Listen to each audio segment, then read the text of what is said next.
Hello Hemanth గారు. Welcome to social post. Hello Nihal sir. Sir ఇప్పుడు మన మ్యూచువల్ ఫండ్స్‌లో క్యాపిటల్ గెయిన్ ట్యాక్స్ ఉన్నాయి. సో ఇప్పుడు మనం క్యాపిటల్ గెయిన్ ట్యాక్స్ అనేది ఎంతవరకు మనం కట్టాలి? సో ఏదైతే మన ప్రాఫిట్స్ మీద గాని, ఓవరాల్‌గా మన పోర్ట్‌ఫోలియో మీద గాని ఎంతవరకు క్యాపిటల్ గెయిన్ ట్యాక్స్ అనేది మనం పే చేయాలి? Good question Nihal sir. So ఇప్పుడు టాక్సేషన్ అంటే మనం మ్యూచువల్ ఫండ్‌లో 2 కాన్సెప్ట్స్ ఉన్నాయి. మన దగ్గర ఈక్విటీ ఉంది. మన దగ్గర డెట్ ఉంది. సో ఫస్ట్ ఈక్విటీ దగ్గరొస్తాం. ఈక్విటీలో మళ్ళీ 2 టైప్స్ ఆఫ్ టాక్స్ ఉంది. Short term capital gain, long term capital gain.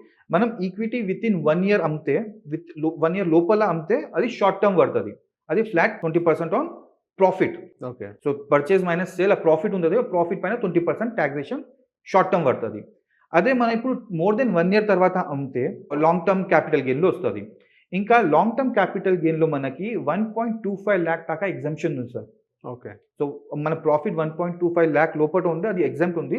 దాని తర్వాత ఏమైనా ప్రాఫిట్ ఉంటే మనకి 12.5% టాక్స్ పడతది. అది ఈక్విటీ కాన్సెప్ట్ ఉంది సార్.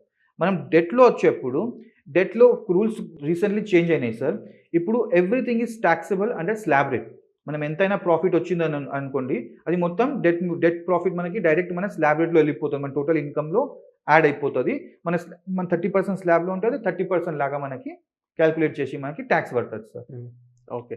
సో ఇప్పుడు మోర్ దెన్ 1 ఇయర్ అయితే మనకి ఎటువంటి టాక్స్ లేదు. ఐ మీన్ 12.5% అన్నారు. లెస్ దాన్ 1 ఇయర్ అయితే 20% ఉంది. అవును. సో ఇప్పుడేంటంటే మనం ఇప్పుడు ఓవరాల్ పోర్ట్‌ఫోలియో మీద ఏదైతే ఇప్పుడు డెట్ గాని, ఈక్విటీ గాని మొత్తం ఓవరాల్‌గా ఆన్ యాన్ యావరేజ్ 12.5% పడుతుంది. సో దానికంటే ఎక్కువ ఏమైనా పడే ఛాన్సెస్ ఉందంటారా? డెట్, ఈక్విటీ కలిపి ఎంతవరకు క్యాపిటల్ గెయిన్ టాక్స్ పే చేయాల్సొచ్చేది మోర్ దెన్ 1 ఇయర్ ఉన్నట్లయితే?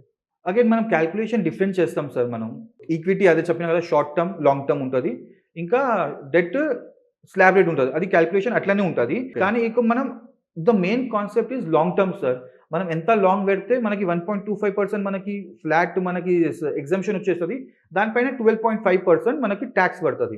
ఓకే. ఇక ఇందులో కూడా నేను నా క్లయింట్స్‌కి ఒక అడ్వైస్ ఏమొస్తదో ఒక టాక్స్ హార్వెస్టింగ్ అనే కాన్సెప్ట్ ఉంటది సార్. టాక్స్ ఇది హార్వెస్టింగ్. హార్వెస్టింగ్. ఇది మనం లాంగ్ టర్మ్‌లో మనం చేయొచ్చు.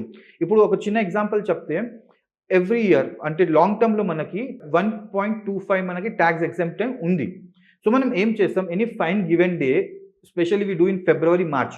మనం క్లయింట్‌కి ఏం చెప్తాం ఒక 1 లాక్ ప్రాఫిట్ వచ్చే మ్యూచువల్ ఫండ్స్ మనం అమ్మేస్తాం. హ్మ్. ఇన్ కరెంట్ మార్కెట్ మనం అమ్మేస్తాం. 2 డేస్, 3 డేస్ లోపట మళ్ళీ బై చేసేసుకుంటాం.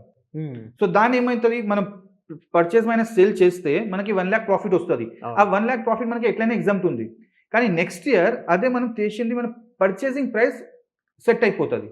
ఓకే. సో అర్థమైంది. లాంగ్ టర్మ్‌లో మనం ఎవ్రీ ఇయర్ 1.25 టాక్స్ హార్వెస్ట్ చేస్తే మనం ఎప్పుడైనా రిడీమ్ చేసేటప్పుడు మనకి టాక్స్ తగ్గు పడతది సార్.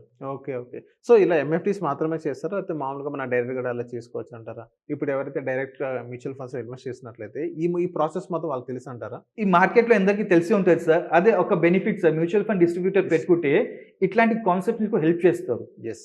ఇది అవును. డైరెక్ట్ చాలా మందికి తెలవదు. అవును. కానీ mutual fund distributor end to end మీకు హెల్ప్ చేస్తారు. పేపర్ వర్క్ నుంచి మీ గోల్ అచీవ్‌మెంట్ నుంచి మీ ఫైనాన్షియల్ ప్లానింగ్ నుంచి మీకు టాక్స్ ఎగ్జంప్షన్ వరకు మీకు ఎంఎఫ్‌డి మొత్తం హెల్ప్ చేస్తారు సార్.